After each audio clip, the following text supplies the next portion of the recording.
जय श्री कृष्णा, राधे राधे। आप सभी भक्तों का आपके अपने यूट्यूब चैनल श्री कृष्ण देवानी में आप सबका हार्दिक स्वागत है। मार्गशीर्ष महात्म्य की कथा में आज हम सब सुनेंगे श्रीमद् भागवत महापुराण भाग 1 से अजामिल की कथा। भगतजनों, मार्गशीर्ष मास के मात्र 10 दिन ही शेष हैं। इन दिनों में श्रीमद् भागवत महापुराण की कुछ विशेष कथाओं का हम रसपान करेंगे, जो कि मुझे मुख्य रूप से प्रिय हैं। मुझे आशा है कि यह कथाएं आपको भी अवश्य में आनंदित करेंगी। तो आइए सर्वप्रथम भगवान का स्मरण करते हुए सभी बोलिए, ओम नमो भगवते वासुदेवाय। श्री राधा कृष्णाभ्याम नमो नमः। श्रीमद् भागवत महापुराण की जय। राजा परीक्षित ने श्री शुकदेव मुनि से पूछा, हे महाभाग, मैं वह उपाय आपसे जानना चाहता हूँ जिसके अनुष्ठान से मनुष्यों को अनेक भयंकर यातनाओं से पूर्ण नरकों में न जाना पड़े। आप कृपा करके उसका उपदेश मुझे कीजिए। यह सुनकर श्री शुकदेव जी ने परीक्षित से कहा, हे परीक्षित, मनुष्य मन, वाणी और शरीर से पाप करता है। यदि वह उन पापों का इसी जन्म में प्रायश्चित न कर ले तो मरने के बाद उसे अवश्य ही उन भयंकर यातनापूर्ण नरकों में जाना पड़ता है, जिनका वर्णन मैंने तुम्हें पहले ही सुना दिया है। इसीलिए बड़ी सावधानी और सजगता के साथ रोग एवं मृत्यु के पहले ही शीघ्र से शीघ्र पापों की गुरुता और लघुता पर विचार करके उनका प्रायश्चित कर डालना चाहिए। जैसे मर्मज्ञ चिकित्सक रोगों का कारण और उनकी गुरुता लघुता को जानकर झटपट उनकी चिकित्सा कर डालता है। यह सुनकर राजा परीक्षित ने पूछा कि भगवान, मनुष्य राजदंड, समाज दंड आदि लौकिक और शास्त्रोक्त नरगमन आदि पारलौकिक कष्टों से यह जानकर भी कि पाप उसका शत्रु है, पाप वासनाओं से विवश होकर बार बार वैसे ही कर्मों में प्रवृत्त हो जाता है। ऐसी अवस्था में उसके पापों का प्रायश्चित भला कैसे संभव है? मनुष्य कभी तो प्रायश्चित आदि के द्वारा पापों से छुटकारा पा लेता है, तो कभी फिर उन्हें ही करने के लिए वह लग जाता है। ऐसी स्थिति में मैं समझता हूँ कि जैसे स्नान करने के बाद धूल डाल लेने के कारण हाथी का स्नान व्यर्थ हो जाता है, वैसे ही मनुष्य का प्रायश्चित करना भी व्यर्थ ही है। यह सुनकर श्री शुकदेव जी ने परीक्षित से कहा, परीक्षित, वस्तुतः कर्म के द्वारा ही कर्म का निर्बीज नाश नहीं होता, क्योंकि कर्म का अधिकारी अज्ञानी है। अज्ञान रहते हुए पाप वासनाएं सर्वथा नहीं मिट सकती। इसीलिए सच्चा प्रायश्चित तो तत्वज्ञान ही है। जो पुरुष केवल सुपथ्य ही का सेवन करता है, उसे रोग अपने वश में नहीं कर सकते। उसी प्रकार है परीक्षित, जो पुरुष नियमों का पालन करता है, वह धीरे धीरे पाप वासनाओं से मुक्त होकर कल्याणप्रद तत्वज्ञान प्राप्त करने में समर्थ होता है। जैसे बांसों के झुरमुट में लगी हुई आग बांसों को जला डालती है, ठीक वैसे ही धर्मज्ञ और श्रद्धावान धीर पुरुष तपस्या, ब्रह्मचार्य, इंद्रिय दमन, मन की स्थिरता, दान, सत्य, बाहर भीतर की पवित्रता तथा यम एवं नियम, इन 9 साधनों से मन, वाणी और शरीर के द्वारा किए गए बड़े से बड़े पापों का भी नाश कर देते हैं। भगवान की शरण में रहने वाले भगत जन जो बिरले ही होते हैं, केवल वे भक्ति के द्वारा अपने सारे पापों को उसी प्रकार से भस्म कर देते हैं जैसे सूर्य कोहरे को, जैसे प्रकाश अंधकार को। हे परीक्षित, पापी पुरुष की जैसी शुद्धि भगवान को आत्मसमर्पण करने से और उनके भक्तों का सेवन करने से होती है, ठीक वैसे ही तपस्या आदि के द्वारा नहीं होती। जगत में यह भक्ति का पंथ ही सर्वश्रेष्ठ, भय रहित और कल्याण स्वरूप है, क्योंकि इस मार्ग पर भगवत प्रायण सुशील साधुजन चलते हैं।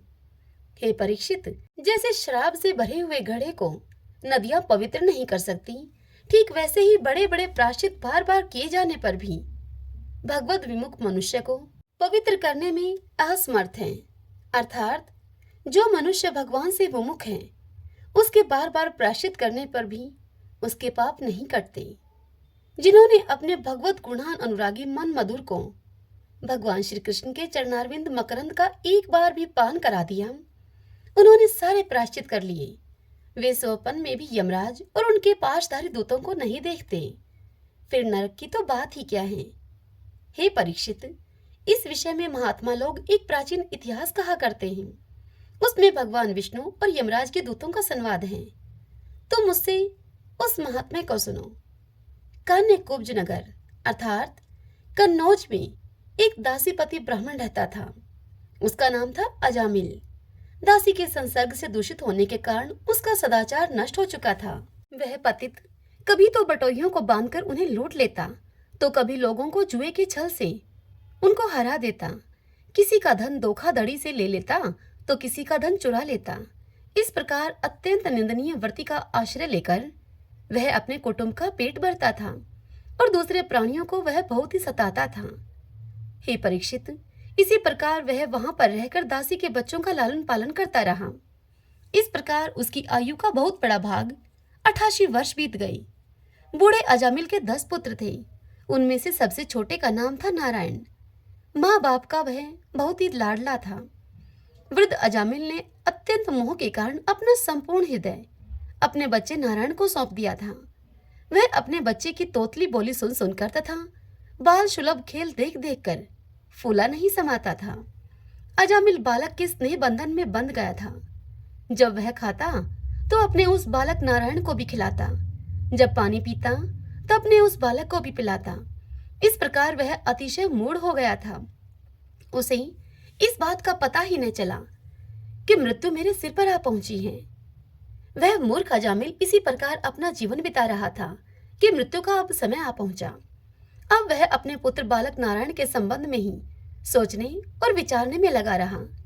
इतने में ही अजामिल ने देखा कि उसे ले जाने के लिए अत्यंत भयावने 3 यमदूत आए हैं। उनके हाथों में फांसी है, उनके मुंह टेढ़े मेढ़े हैं और उनके शरीर पर रोए खड़े हुए हैं। उस समय बालक नारायण वहां से कुछ ही दूरी पर खेल रहा था। यमदूतों को देखकर अजामिल अत्यंत ही घबरा गया। वह बड़ा ही डरा हुआ और व्याकुल हो गया और उसने बहुत ऊंचे स्वर से पुकारा, नारायण नारायण। भगवान नारायण के पार्षदों ने जब यह देखा कि यह मरते समय हमारे स्वामी भगवान नारायण का नाम ले रहा है, उनके नाम का कीर्तन कर रहा है, तब वे बड़े वेग से झटपट वहां पर आ पहुंचे। उस समय यमराज के दूत दासीपति अजामिल के शरीर में से उसके सूक्ष्म शरीर को खींच रहे थे।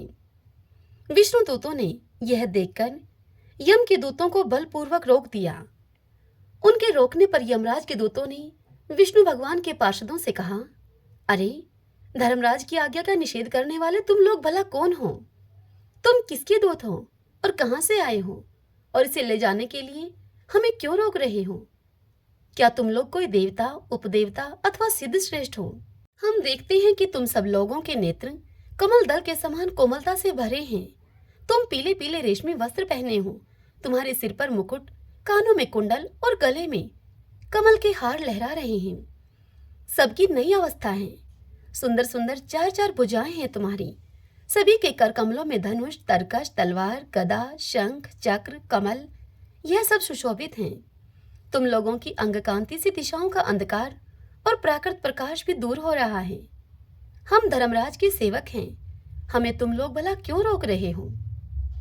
श्री शुकदेव जी इस कथा को सुनाते हुए परीक्षित से आगे कहते हैं, हे परीक्षित, जब यमदूतों ने इस प्रकार से उनसे कहा, तब भगवान नारायण के आज्ञाकारी पार्षदों ने हंसकर मेघ के समान गंभीर वाणी से उनके प्रति उन्हें यूं कहा। भगवान के पार्षदों ने कहा कि यमदूतों, यदि तुम लोग सचमुच में धर्मराज के आज्ञाकारी हो तो हमें धर्म का लक्षण और धर्म का तत्व सुनाओ। दंड किस प्रकार से दिया जाता है? दंड का पात्र कौन है? मनुष्यों में सभी पापाचारी दंडनीय हैं अथवा उनमें भी कुछ ही? तब यमदूतों ने कहा कि वेदों ने जिन कर्मों का विधान किया है वे धर्म हैं और जिनका निषेध किया है वे अधर्म हैं। वेद स्वयं भगवान के स्वरूप हैं। वे उनके स्वाभाविक श्वास, प्रश्वास एवं स्वयं प्रकाश ज्ञान है। ऐसा हमने सुना है। जगत के रजोमय, सतोमय और तमोमय सभी पदार्थ, सभी प्राणी अपने परम आश्रय भगवान में ही स्थित रहते हैं। वेद ही उनके गुण, नाम, कर्म और रूप आदि के अनुसार उनका यथोचित विभाजन करते हैं। जीव शरीर अथवा मनोवृत्तियों से जितने कर्म करता है उसके साक्षी रहते हैं सूर्य, अग्नि, आकाश, वायु, इंद्रियां, चंद्रमा, संध्या, दिन रात, दिशाएं, जल, पृथ्वी, काल और धर्म। इनके द्वारा अधर्म का पता चल जाता है और तब दंड के पात्र का निर्णय होता है। पाप कर्म करने वाले सभी मनुष्य अपने अपने कर्मों के अनुसार दंडनीय होते हैं। हे निष्पाप पुरुषों, जो प्राणी कर्म करते हैं उनका गुणों से संबंध रहता ही है, इसीलिए सभी से कुछ पाप और कुछ पुण्य होते ही हैं, और देहवान होकर कोई भी पुरुष कर्म किए बिना रह ही नहीं सकता। इस लोक में जो मनुष्य जिस प्रकार का और जितना अधर्म या धर्म करता है, वह परलोक में उसका उतना और वैसा ही फल भोगता है। हे देव शिरोमणियों, सत्व, रज और तम, इन तीन गुणों के भेद के कारण इस लोक में भी तीन प्रकार के प्राणी दिख पड़ते हैं। पुण्यात्मा, पापात्मा और पुण्य पाप से दोनों से युक्त, अथवा सुखी, दुखी और सुख दुख दोनों से युक्त। वैसे ही परलोक में भी उनकी त्रिविधता का अनुमान किया जाता है। वर्तमान समय ही भूत और भविष्य का अनुमान करा देता है, वैसे ही वर्तमान जन्म के पाप पुण्य भी भूत और भविष्य के जन्मों के पाप पुण्य का अनुमान करा देते हैं। हमारे स्वामी अजन्मा भगवान सर्वज्ञ यमराज सबके अंतःकरणों में ही विराजमान हैं, इसलिए वे अपने मन से ही सबके पूर्व रूपों को देख लेते हैं। वे साथ ही उनके भावी स्वरूप का भी विचार कर लेते हैं। जैसे सोया हुआ अज्ञानी पुरुष स्वप्न के समय प्रतीत हो रहे कल्पित शरीर को ही अपना वास्तविक शरीर समझता है, सोए हुए अथवा जागने वाले शरीर को वह भूल जाता है। ठीक वैसे ही जीव भी अपने पूर्व जन्मों की याद भूल जाता है और वर्तमान शरीर के सिवा पहले और पिछले शरीरों के संबंध में कुछ भी नहीं जानता। हे सिद्ध पुरुषों, जीव इस शरीर में 5 कर्मेंद्रियों से लेना देना, चलना फिरना आदि काम करता है। 5 ज्ञानेंद्रियों से रूप रस आदि 5 विषयों का अनुभव करता है, और 16वें मन के साथ 17वां वह स्वयं मिलकर अकेले ही मन, ज्ञानेंद्रिय और कर्मेंद्रिय इन तीनों के विषयों को भोगता है। जीव की यह 16 कला और सत्ववादी 3 गुणों वाला लिंग शरीर अनादि है। यह जीव को बार बार हर्ष, शोक, भय और पीड़ा देने वाले जन्म मृत्यु के चक्कर में डालता है। जो जीव अज्ञानवश काम, क्रोध, लोभ, मोह, मद, मत्सर इन 6 शत्रुओं पर विजय प्राप्त नहीं कर लेता, उसे इच्छा न रहते हुए भी विभिन्न वासनाओं के अनुसार अनेकों कर्म करने पड़ते हैं। वैसी स्थिति में वह रेशम के कीड़े के समान अपने को कर्म के जाल में जकड़ लेता है, और इस प्रकार अपने हाथों मोह का वह शिकार बन जाता है। कोई शरीरधारी जीव बिना कर्म किए बिना एक क्षण भी नहीं रह सकता। प्रत्येक प्राणी के स्वाभाविक गुण बलपूर्वक विवश करके उसे कर्म कराते हैं। जीव अपने पूर्व जन्मों के पाप पुण्य में संस्कारों के अनुसार स्थूल और सूक्ष्म शरीर को प्राप्त करता है। उसकी स्वाभाविक एवं प्रबल वासनाएं कभी उसे माता के जैसा स्त्री रूप बना देती हैं, तो कभी पिता के जैसा पुरुष रूप। प्रकृति का संसर्ग होने से ही पुरुष अपने को अपने वास्तविक स्वरूप के विपरीत लिंग शरीर मान बैठा है। यह विपर्य भगवान के भजन से शीघ्र ही दूर हो जाता है। हे देवताओं, आप जानते ही हैं कि यह अजामिल बड़ा ही शास्त्रज्ञ था। शील, सदाचार और सद्गुणों का तो यह खजाना ही था। व्रतधारी, विनयी, जितेंद्रिय, सत्यनिष्ठ, मंत्रवेता और पवित्र भी था यह। इसने गुरु, अग्नि, अतिथि और वृद्ध पुरुषों की सेवा की थी। अहंकार तो इसमें था ही नहीं। यह समस्त प्राणियों का हित चाहता, उनका उपकार करता, आवश्यकता के अनुसार ही बोलता और किसी के गुणों में दोष नहीं ढूंढता था। फिर एक दिन यह ब्राह्मण अपने पिता के आदेश के अनुसार एक वन में गया और वहां से फल फूल, समिधा तथा कुश लेकर यह घर के लिए लौटा।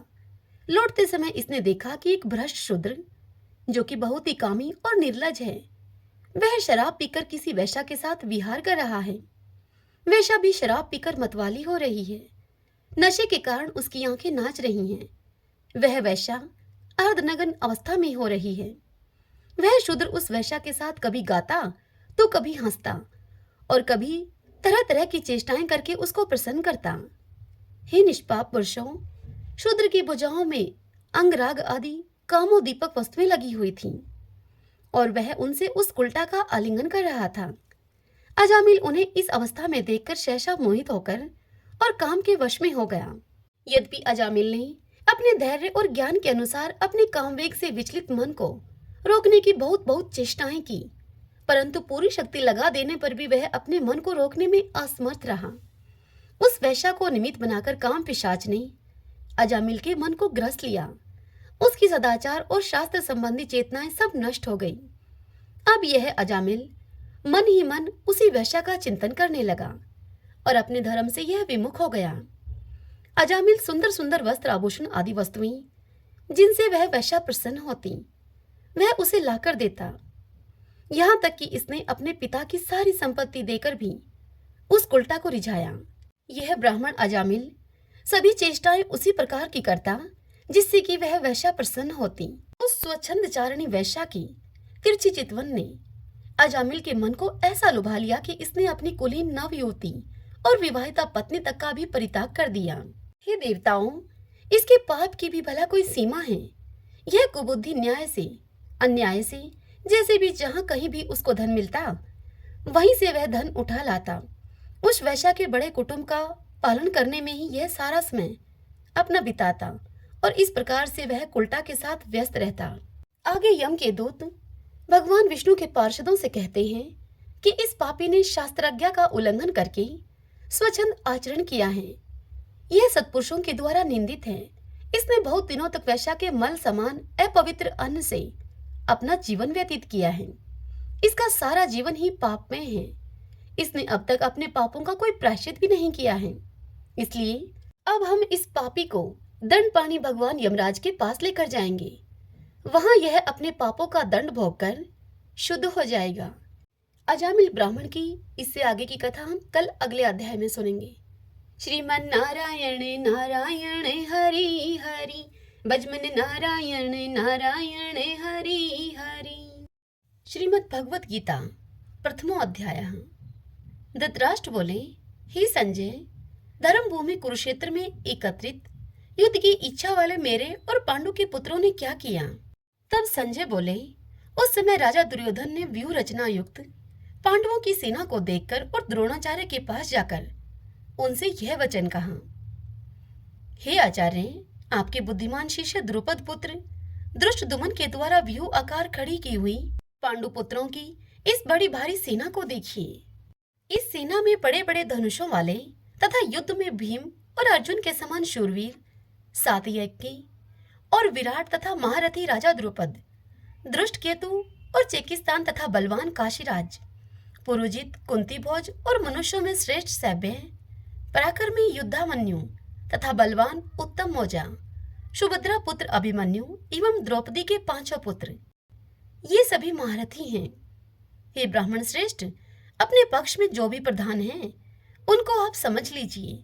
आपकी जानकारी के लिए मेरी सेना के जो जो सेनापति हैं, उनको बतलाता हूं मैं आपसे।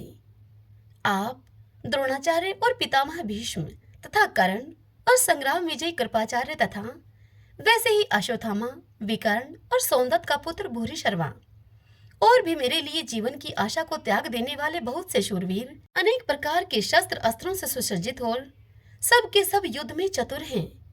भीष्म पितामह के द्वारा रक्षित हमारी वह सेना सब प्रकार से अजय है और भीम के द्वारा रक्षित इन लोगों की यह सेना जीतने में सुगम है। इसीलिए सब मोर्चों पर अपनी अपनी जगह स्थित रहते हुए आप लोग सभी निसंदेह हैं भीष्म पितामह की ही सब ओर से रक्षा करें। कौरवों में वृद्ध बड़े प्रतापी पितामह भीष्म ने उस दुर्योधन के हृदय में हर्ष उत्पन्न करते हुए उच्च स्वर से सिंह की दहाड़ के समान गरज कर शंख बजाया। इसके पश्चात शंख और नगारे तथा ढोल, मृदंग और नरसिंगे आदि बाजे एक साथ ही बज उठे। उनका वह शब्द बड़ा भयंकर हुआ। इसके अनंतर सफेद घोड़ों से युक्त उत्तम रथ में बैठे हुए श्री कृष्ण महाराज और अर्जुन ने भी अलौकिक शंख बजाए। श्री कृष्ण महाराज ने पांचजन्य नामक अर्जुन ने, देवदत्त नामक और भयानक कर्म वाले भीमसेन ने पुंडरक नामक महाशंख बजाया। कुंती पुत्र राजा युधिष्ठिर ने अनंत विजय नामक शंख और नकुल तथा सहदेव ने सुघोष और मणि पुष्पक नामक शंख बजाए। श्रेष्ठ धनुष वाले काशीराज और महारथी शिखंडी एवं धृष्टद्युम्न तथा राजा विराट और अजय सात्यकी, राजा द्रुपद एवं द्रौपदी के पांचों पुत्र और बड़ी भुजा वाले सुभद्रा पुत्र अभिमन्यु, इन सभी ने, हे राजन, सब ओर से अलग अलग शंख बजाए और उस भयानक शब्द ने आकाश और पृथ्वी को भी गुंजाते हुए धातराष्ट्रों के अर्थात आपके पक्ष वालों के हृदय विदीर्ण कर दिए। हे राजन, इसके बाद कपिध्वज अर्जुन ने मोर्चा बांधकर डटे हुए धृतराष्ट्र संबंधियों को देखकर उस शस्त्र चलने की तैयारी के समय धनुष उठाकर हर्षिकेश श्री कृष्ण महाराज से यह वचन कहा। अर्जुन ने कहा, हे अच्युत, मेरे रथ को दोनों सेनाओं के बीच में खड़ा कर दीजिए, और जब तक कि मैं युद्ध क्षेत्र में डटे हुए युद्ध के अभिलाषी इन विपक्षी योद्धाओं को भली प्रकार से देख लूं कि इस युद्ध रूप व्यापार में मुझे किन किन के साथ युद्ध करना योग्य है, तब तक हमारे उस रथ को वहां खड़ा रखिए। दुर्बुद्धि दुर्योधन का युद्ध में हित चाहने वाले जो ये राजा लोग इस सेना में आए हैं, इन युद्ध करने वालों को मैं देखूंगा। संजय धृतराष्ट्र से बोले, हे धृतराष्ट्र, अर्जुन के द्वारा इस प्रकार कहे हुए महाराज श्री कृष्णचंद्र ने दोनों सेनाओं के बीच में भीष्म और द्रोणाचार्य के सामने तथा संपूर्ण राजाओं के सामने उत्तम रथ को खड़ा करके इस प्रकार से कहा। वे बोले, हे पार्थ, युद्ध के लिए जुटे हुए इन कौरवों को तुम देखो। इसके बाद प्रतापपुत्र अर्जुन ने उन दोनों ही सेनाओं में स्थित ताऊ चाचों को, दादा परदादों को, गुरुओं को, मामाओं को, भाइयों को, पुत्रों को, पौत्रों को तथा मित्रों को, ससुरों को और सुहृदों को भी देखा। वहां उपस्थित उन संपूर्ण बंधुओं को देखकर वे कुंती पुत्र अर्जुन अत्यंत करुणा से युक्त होकर शोक करते हुए श्री कृष्ण से यह वचन बोले। अर्जुन बोले, हे कृष्ण, युद्ध क्षेत्र में डटे हुए युद्ध की अभिलाषी इस स्वजन समुदाय को देखकर मेरे अंग स्थिर हुए जा रहे हैं और मेरा मुख सूखा जा रहा है और मेरे शरीर में कंप और रोमांच हो रहा है। हाथ से गांडीव धनुष गिर रहा है और त्वचा भी बहुत जल रही है और मेरा मन भ्रमित सा हो रहा है, इसलिए मैं खड़ा रहने को भी समर्थ नहीं हूँ। हे केशव, मैं लक्षणों को भी विपरीत ही देख रहा हूँ और इस युद्ध में जन समुदाय को मारकर कल्याण भी नहीं देखता मैं। हे कृष्ण, मैं न तो विजय चाहता हूँ और न राज्य तथा सुखों को ही। हे गोविंद, हमें ऐसे राज्य से क्या प्रयोजन है, अथवा ऐसे भोगों से और ऐसे जीवन से भी हमें क्या लाभ है। हमें जिनके लिए राज्य, भोग और सुख आदि अभिष्ट हैं, वे ही ये सब धन और जीवन की आशा को त्याग कर युद्ध में खड़े हैं। गुरुजन, ताऊ, चाचे, लड़के और उसी प्रकार दादे, मामे, ससुर, पौत्र, साले तथा और भी संबंधी लोग हैं। हे मधुसूदन, मुझे मारने पर भी अथवा तीनों लोगों के राज्य के लिए भी मैं इन सबको मारना नहीं चाहता, फिर पृथ्वी के लिए तो कहना ही क्या है। हे जनार्दन, धृतराष्ट्र के पुत्रों को मारकर हमें क्या प्रसन्नता होगी, इन आतताइयों को मारकर तो हमें पाप ही लगेगा। अतएव हे माधव, अपने ही बांधव धृतराष्ट्र के पुत्रों को मारने के लिए हम योग्य नहीं हैं, क्योंकि अपने ही कुटुंब को मारकर हम कैसे सुखी होंगे। यद्यपि लोभ से भ्रष्टचित हुए ये लोग कुल के नाश से उत्पन्न दोष को और मित्रों से विरोध करने में पाप को नहीं देखते, तो भी हे जनार्दन, कुल के नाश से उत्पन्न दोष को जानने वाले हम लोगों को इस पाप से हटने के लिए क्यों नहीं विचार करना चाहिए। कुल के नाश से सनातन कुल धर्म नष्ट हो जाते हैं। धर्म के नाश हो जाने पर संपूर्ण कुल में पाप भी बहुत फैल जाता है। पाप के अधिक बढ़ जाने से कुल की स्त्रियां अत्यंत दूषित हो जाती हैं, और हे वार्ष्णेय, स्त्रियों के दूषित हो जाने पर वर्ण संकर उत्पन्न होता है। वर्ण संकर कुलघातियों को और कुल को नरक में ले जाने के लिए ही होता है। लुप्त हुई पिंड और जल की क्रिया वाले अर्थात श्राद्ध और तर्पण से वंचित इनके पितृ लोग भी अधोगति को ही प्राप्त होते हैं। इन वर्ण संकर कारक दोषों से कुलघातियों के सनातन कुल धर्म और जाति धर्म नष्ट हो जाते हैं। हे जनार्दन, जिनका कुल धर्म नष्ट हो गया है, ऐसे मनुष्यों का अनिश्चित काल तक नरक में वास होता है, ऐसा हम सुनते आए हैं। हम लोग बुद्धिमान होकर भी महान पाप करने को तैयार हो गए हैं, जो राज्य और सुख के लोभ से स्वजनों को मारने के लिए उद्यत हो गए हैं। यदि मुझ शस्त्र रहित एवं सामना न करने वाले को शस्त्र हाथ में लिए हुए धृतराष्ट्र के पुत्र रण में मार डाले, तो मेरा वह मारना भी मेरे लिए अधिक कल्याणकारक होगा। संजय धृतराष्ट्र से इतनी बात बताकर आगे कहते हैं। संजय बोले, रणभूमि में शोक से उद्विग्न मन वाले अर्जुन इस प्रकार कहकर बाण सहित धनुष को त्याग कर रथ के पिछले भाग में जाकर बैठ गए। श्रीमन नारायण नारायण हरि हरि, भजमन नारायण नारायण हरि हरि। अब हम श्री विष्णु सहस्त्रनाम स्तोत्र का पाठ करें। यस्य स्मरण मात्रेण जन्म संसार बंधनात् विमुच्यते। नमस्तस्मै विष्णवे प्रभ विष्णवे नमः समस्त भूतानामादि भूताय भूभृते अनेक रूप रूपाय विष्णवे प्रभ विष्णवे। ओम विश्वम विष्णु है वषट्कारो भूत भव्य भवत प्रभु है भूतकृत भूत भाव भूतात्मा भूत भावने भूतात्मा परमात्मा च मुक्तानां परमागति है। अव्यय पुरुष साक्षी क्षेत्रज्ञो अक्षर एव च योगो योग विद्याम नीता प्रधान पुरुषेश्वर है नारसिंह वपु है श्रीमान केशव पुरुषोत्तम है। सर्व सर्व शिव स्थाणु भूतादि निर्भय है संभव भावनो भ्रता प्रभु प्रभु ईश्वर है। स्वयंभू है शंभुरादित्य पुष्कराक्षो महासुन है अनादि नित्नो दाता विद्याता धातुरुत्तम है। अपरमेयो हर्षिकेश पदम नाभो अमर प्रभु है विश्वकर्मा मनुस्त्वष्टा सत्विष्टो सत्विरो ध्रुव है। आग्रह है शाश्वत कृष्ण लोहिताक्ष प्रदर्दन है प्रभुता त्रिकुब्धाम पवित्रम मंगलम परम। ईशान प्राणदय प्राण ज्येष्ठ श्रेष्ठ प्रजापति है हिरण्यगर्भ भूगर्भ माधवो मधुसूदन है। ईश्वरो विक्रमी धनवी मेधावी विक्रम कर्म है अनुत्तमो दुरादर्श कृतज्ञ कर्तिरात्मवान है। सुरेश शरणम शरम विश्वरीता प्रजा भुवः अह संवत्सरो व्याल है प्रत्यय सर्वदर्शन है अजय है सर्वेश्वर सिद्ध सिद्धि सर्वादिरच्युत है। वर्षा कपिर में आत्मा सर्वयोग विनीय सरत है वसु है वसु मना है सत्य समात्मा असम्मति है समय है। अमोघ है पुंडरी काक्षो वर्ष कर्मा वर्षा करती है। रुद्रो है बहुशिरा है बबरू है विश्व योनि शुचि श्रवा है अमृत शाश्वत स्थाणु वरारो महातपा है। सर्वज्ञ सर्वविद्वानो विश्वक्षिणो जनार्दन है। वेदो है वेद विद्यांगो वेदांगो वेद विद कवि है। लोकाध्यक्ष सुराध्यक्ष धर्माध्यक्ष कृता कृत है। चतुरात्मा चतुर्व्यूह व चतुर्दृश्य चतुर्भुज है। भ्राजी शृणु भोजनम भोक्ता शेषणु जगदादिजय है। अनगो विजयो जेता विश्व योनि पुनर्वसु है। उपेंद्रो वामन प्रांशु अमोघे सुचि ऊर्जित है। अतीन्द्रिय है संग्रह सर्गो धर्तात्मा नियमोयमय है। वेदो वैदय सदा योगी वीर माधवो मधु है। अतीन्द्रियो महामायो महोत्साहो महाबल है। महाबुद्धि महावीर्यो महाशक्ति महादुति है। अनिर्देश्य वपु है श्रीमान अमे आत्मा महाद्रीद्रक है। महिश्वासो महिव्रता श्रीनिवास सताम गति है। अनिरुद्ध सुरानंदो गोविंदो गोविंदाम पति है। मरीचि है दमन हंसो शोपर्णो भुज गौतम है।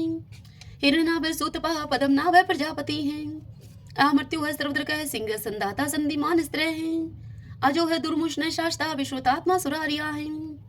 गुरु है गुरुत्तमो धामो सत्य सत्य पराक्रम है। निमिष है अनिमिष है सत्रगवि वाचस्पति रुधारदी है। अग्रणी है ग्रामणी है श्रीमान न्याय नेता समीरण है। शस्त्र मूर्धा विश्वात्मा शस्त्राक्ष शस्त्रपात आवर्तनो निर्वर्तात्मा संवर्त सन पर मर्दन है। अह संवर्तको वहनीय अनिलो धरणीधर है। सुप्रसाद प्रश्नात्मा विषवदरक विषव भुग विभु है। सत्कृता सत्कृत साधु जहनो नारायणो नर है। असंख्यो अपरमे आत्मा विशिष्ट शिष्टकृत सूचि है। सिद्धार्थ सिद्धि संकल्प है सिद्धि द सिद्धि साधन है।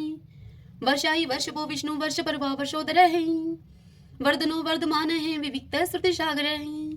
सुभजो दुर्धरो वाग्मी महेंद्रो वसुधो वसु है। नेक रूप व्रत रूप है सिप वृष्टि प्रकाश ने है। औजस्ते जो दूती दर प्रकाशात्मा प्रताप ने है। रिद्ध स्पष्ट अक्षरो मंत्र चंद्राशो भास्कर धोती है। अमृतम शुद्ध भानु शशबिंदु सुरेश्वर है। औषधम जगते सेतु सत्य धर्म पराक्रम है। भूत भव्य भवननाथ है पवन पावनो अनल है। काम काम कृत कांत है काम है काम प्रदय प्रभु है। युगाधिकृत युगावर्तो नेकमायो महाशन है। अदृश्य अव्यक्त रूप शस्त्रजित अनंत जित है। इष्टो अवशिष्ट शिष्टेष्ट शिखंडी नवशो वृष है। क्रोध क्रोधकृत करता विश्व बाहु महीधर है। अच्युत प्रतित प्राण है प्राण दो वासवानुज है। अपाम निदिर्दिष्टा नम परमतः प्रतिष्ठित है। स्कंद स्कंदरो दुर्यो वर्दो वायु वाहन है। वासुदेव व्रत भानु आदि देव पुरंदर है। अशोक स्तारण स्तार शूर शौरी जनेश्वर है। अनुकूल शतावर्त है पद्मी पदम निवेक्षण है। पद्मनाभो अरविंदाक्ष पदम गर्भ है शरीर भृत है। महदीरिदो वरदात्मा मोक्षो गरुड़ो दुजय है। अतुल शर्वो भीम समयगो हवि हरि है। सर्वलक्षण लक्षणयो लक्ष्मीवान समिंत जय है। वीक्षरो रोहितो मार्गो हेतु दामोदर सह। महिद्रय महाभागो वेगवान मिताश्न है। उद्भव शोभनो देव श्रीगर्भ परमेश्वर है। कर्णम कारणम कर्ता विकर्ता गहनो गोवे है। व्यवसायो व्यवस्थान संस्थान स्थान दो ध्रुव। प्रहरदीपरम स्पष्ट चतुष्ट पुष्ट शुभेक्षण है। रामो विरामो वीर जो मार्गो नेवन्यो अन्य है। वीर शक्तिमतां श्रेष्ठो धर्मोदरं विदुत्तमे वैकुंठे पुरुषे प्राणे प्राणदय प्रणवय प्रथु है हिरण्यगर्भ शत्रुघ्नो व्याप्तो वायुर्दोक्षजे ऋतु है सुदर्शन काल परमेष्टि परिग्रह है उग्र संवत्सरो दक्षो विश्रमो विश्व दक्षिणे विस्तार स्थावर स्थाणु परमाणम बीजम व्ययम अर्थो अनर्थो महाकोशो महाभोगो महाधने अनिर्विणय सत्विष्ट है अबूह धर्म यूपो महामखे नक्षत्र नेमि नक्षत्री शमय शामय शमी हने यज्ञ इज महीजे चे कर्तुस्त्रम स्ताम गति है सर्वदर्शी विमुक्तात्मा सर्वज्ञो ज्ञानम उत्तमम सुवर्त सुमुख सूक्ष्म सुघोष सुखदय सुहृत मनोहरो जीत क्रोधो वीरबाहु विधारणे स्वापने सर्वशो व्यापी नेकात्मानेक क्रम करत वत्सलो वत्सलो वत्सी दरतन गर्भ धनेश्वरे धर्म गोप धर्म कृत धर्मी शत अशत शर्म अक्षरम अविज्ञाता शस्त्रांशु विधाता कृत लक्षणे गपस्तीने मी सत्वस्त सिंहो भूत महेश्वरे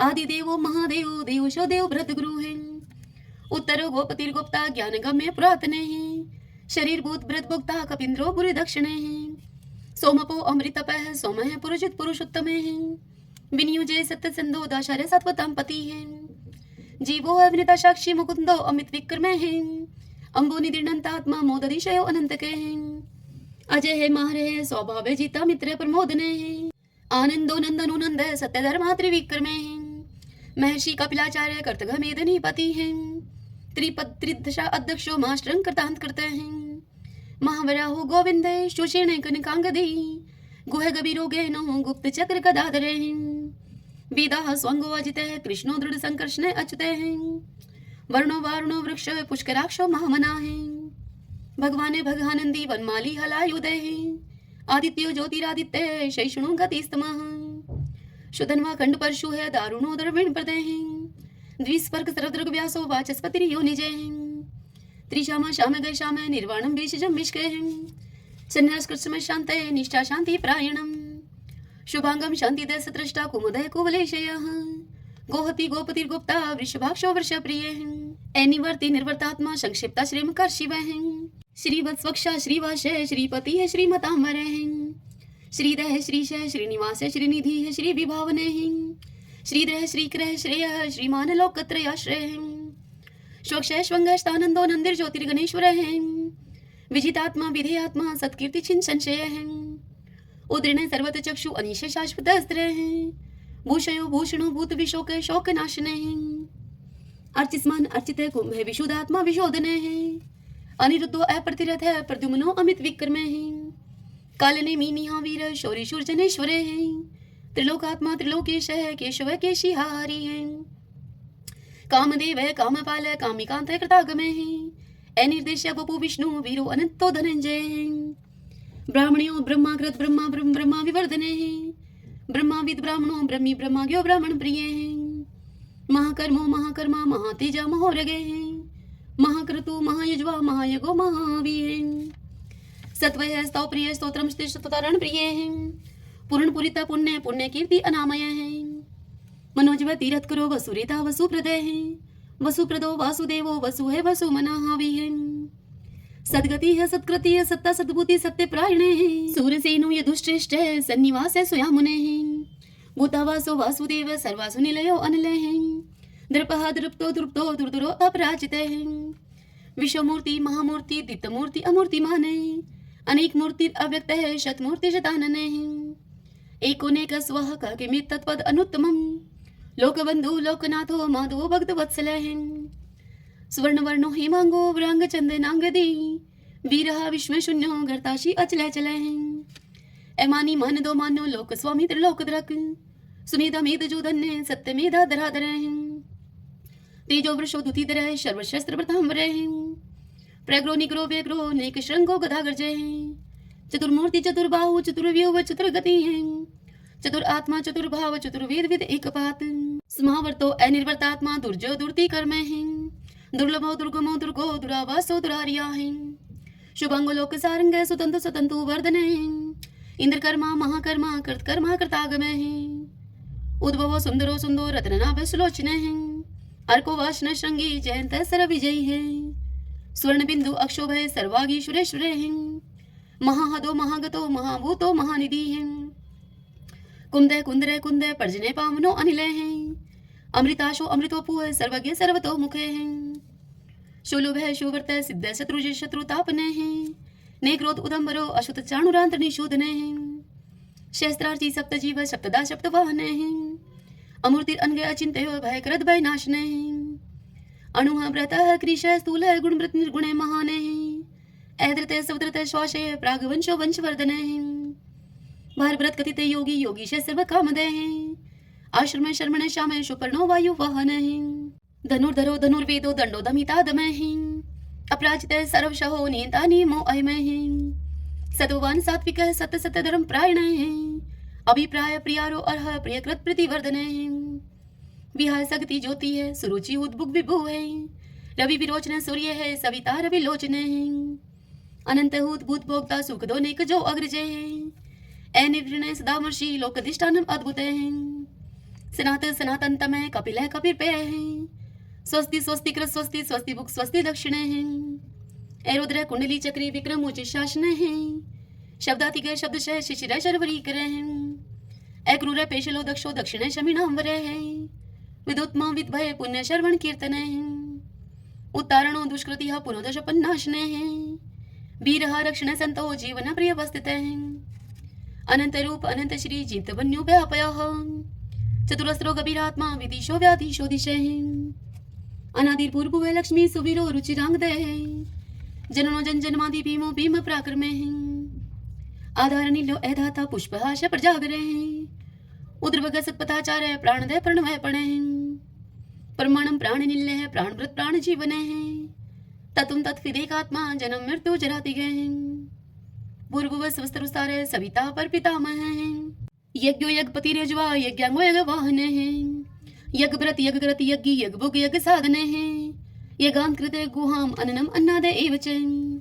आत्मयोनि समझातो बेखान साम गायने हैं, देवकी नंदन सृष्टा क्षितिश पाप नाशने हैं, शंख व्रत नंद की चक्री शारंगधन व कदाधरे हैं, रतांग पाणी अक्षोभ सर्व पर हरणायुधे हैं, सर्व पर हरणायुधे ओम नमः इति। विष्णु भगवान की जय। ओम नमो भगवते वासुदेवाय। आइए भगतजनों, अब हम श्री कृष्ण चालीसा और भगवान श्री कृष्ण की आरती करेंगे। तदंतर भगवान के नाम का संकीर्तन करते हुए इस कथा का समापन करेंगे। बंशी शोभित कर मधुर नील जलद तन श्याम, अरुण अधर जनु बिंब फल नैन कमल अभिराम, पूर्ण इंद्र अरविंद मुख पीतांबर शुभ साज, जय मन मोहन मदन छवि कृष्ण चंद्र महाराज, जय यदुनंदन जय जगवंदन, जय वसुदेव देव की नंदन, जय यशोदा सुत नंद दुलारे, जय प्रभु भक्तन के दृगतारे, जय नटनागर नाथ नथैया, कृष्ण कन्हैया धेनु चरैया, पुनि नख पर प्रभु गिरिवर धारो, आओ दीनन कष्ट निवारो, बंसी मधुर अधर धर टेरी, होवे पूर्ण विनय यह मेरी, आओ हरि पुनि माखन चाखो, आओ लाज भगत की राखो, गोल कपोल चिबुक अरुणारे, मृदु मुस्कान मोहिनी डारे, रंजित राजीव नैन विशाला, मोर मुकुट वजयंती माला, कुंडल श्रवण पीत पट आछे, कटिकिं कणिका छन काछे, नील जलज सुंदर तनु सोहै, छवि लखी सुर नर मुनि मोहै, मस्तक तिलक अलक घुंघराले, आओ कृष्ण बांसुरी वाले, करी पय पान पुतन ही तारयो, अका बका कागा सुर मारयो, मधुवन जलत अग्नि जब ज्वाला, भय शीतल लखत ही नंद लाला, सुरपति जब ब्रज चढ़यो रिसाई, मूसरधार वारी वर्षाई, लगत लगत ब्रज चहन बहायो, गोवर्धन नख धारी बचायो, लखी यशोदा मन भ्रम अधिकाई, मुख में चोधन भुवन दिखाई, दुष्ट कंस अति उधम बचायो, कोटि कमल जब फूल मंगायो, नाथी काल यही तब तुम लीने, चरण चिन्ह दे निर्भय कीने, करी गोपिन संग रास विलासा, सबकी पूर्ण करी अभिलाषा, केतक महा असुर सहारियो, कंस ही केश पकड़ दई मारियो, मातु पिता की बंदी छुड़ाई, उग्र सेन कह राज दिलाई, मही से मृतक छो सुत लायो, मातु देव की शोक मिटायो, बोमासुर मुर दैत्य सहारी, लाए शट दस कुमारी। दे भीम ही तुण चीर सहारा, जरा सिंधु राक्षस कह मारा। असुर बकासुर आदिक मारयो, भक्तन के तब कष्ट निवार्यो। दीन सुदामा के दुख टारयो, तंदुल तीन मुट्ठी मुख डारयो। प्रेम के साग विदुर घर मांगे, दुर्योधन के मेवा त्यागे। लखी प्रेम की महिमा भारी, ऐसे श्याम दीन हितकारी। मारत के पारथ रथ हाके, लिए चक्र कर नहीं बल थाके। निज गीता के ज्ञान सुनाए, भक्त हृदय सुधा बरसाए। मीरा थी ऐसी मत वाली, विष पी गई बजा करके ताली। राणा भेजा सांप पिटारी, शालीग्राम बने बनवारी। निज माया तुम विध ही दिखायो, उड़ते संशय शकल मिटायो। तब शत निंदा करी तत्काला, जीवन मुक्त भयो शिशुपाला। जब ही द्रौपदी टेर लगाई, दीनानाथ लाज अब जाई। तुरत ही बसन बने नंदलाला, बड़े चीर भय अरि मुँह काला। अस अनाथ के नाथ कन्हैया, डूबत भवर बचावत नैया। सुंदर दास आस उरधारी, दया दृष्टि कीजे बनवारी। नाथ सकल मम कुमति निवारो, क्षमहु वेगी अपराध हमारो। खोलो पट अब दर्शन दीजिए, बोलो कृष्ण कन्हैया की जय। बोलो कृष्ण कन्हैया की जय। यह चालीसा कृष्ण का पाठ करे उरधारी, अष्ट सिद्धि नवनिधि फल लह पदारथ चारी। लह पदारथ चारी। ओम श्री कृष्णाय नमो नमः। जय जय तुलसी माता, जय जय तुलसी माता। सब जग की सुखदाता वरदाता, जय जय तुलसी माता। सब योगों के ऊपर, सब रोगों के ऊपर, रुज से रक्षा करके भव त्राता, जय जय तुलसी माता। बटुपुत्री हे श्यामा, सुरबल हे ग्राम्या। विष्णु प्रिय जो तुमको सेवे, सो नर तर जाता, जय जय तुलसी माता। हरि के शीश विराजत, त्रिभुवन से हो वंदित, पतित जनों की तारिणी विख्याता, जय जय तुलसी माता। लेकर जन्म विजन में, आई दिव्य भवन में, मानव लोक तुम्ही से सुख संपत्ति पाता, जय जय तुलसी माता। हरि को तुम अति प्यारी, श्याम वरण कुमारी। प्रेम अजब है उनको, तुमसे कैसा नाता, जय जय तुलसी माता। जय जय तुलसी माता। अब हम श्री कृष्ण भगवान की आरती करते हैं। आरती युगल किशोर की जय, राधे तन मन धन निछावर की जय। रवि शशि कोटि बदन की शोभा, ताहि निरख मेरो मन लोभा। गोर श्याम मुख निरखत राजै, प्रभु को रूप नैन भर पीजे। कंचन थार कपूर की बाती, हरियाई निर्मल भई छाती। फूलन की सीज फूलन की माला, रत्न सिंहासन बैठे नंद लाला। मोर मुकुट मुरली कर सोहे, नटवर वेश देख मन मोहे। ओढ़ो नील पीत पट सारी, कुंज बिहारी गिरवरधारी। श्री पुरुषोत्तम गिरवरधारी, आरती करत शकल ब्रज नारी। नंद नंदन वर्ष भानु किशोरी, परमानंद स्वामी अविचल जोरी। सभी बोलिए श्री कृष्ण भगवान की जय। तो आइए भगवान के इन नामों को 5 बार बोलते हुए संकीर्तन करते हैं। श्री कृष्ण गोविंद हरि मुरारी, हे नाथ नारायण वासुदेव। श्री कृष्ण गोविंद हरि मुरारी, हे नाथ नारायण वासुदेव। श्री कृष्ण गोविंद हरि मुरारी, हे नाथ नारायण वासुदेव। श्री कृष्ण गोविंद हरि मुरारी, हे नाथ नारायण वासुदेव। श्री कृष्ण गोविंद हरि मुरारी, हे नाथ नारायण वासुदेव। सभी बोलिए विष्णु भगवान की जय। श्री राधा कृष्णाभ्याम नमो नमः। भक्तजनों, आज की यह कथा आपको कैसी लगी? यदि आपको यह कथा उपयोगी लगी हो तो इस वीडियो को आप लाइक करें और कमेंट बॉक्स में जय श्री कृष्णा लिखिए। और यदि आप हमारे चैनल पर पहली बार आए हैं तो आप हमारे इस चैनल श्री कृष्ण दीवानी को सब्सक्राइब कर लीजिए। बेल आइकन के बटन को भी प्रेस कर लीजिएगा ताकि आपको आने वाले सभी वीडियोस की जानकारी सबसे पहले उपलब्ध हो सके। हरे कृष्णा।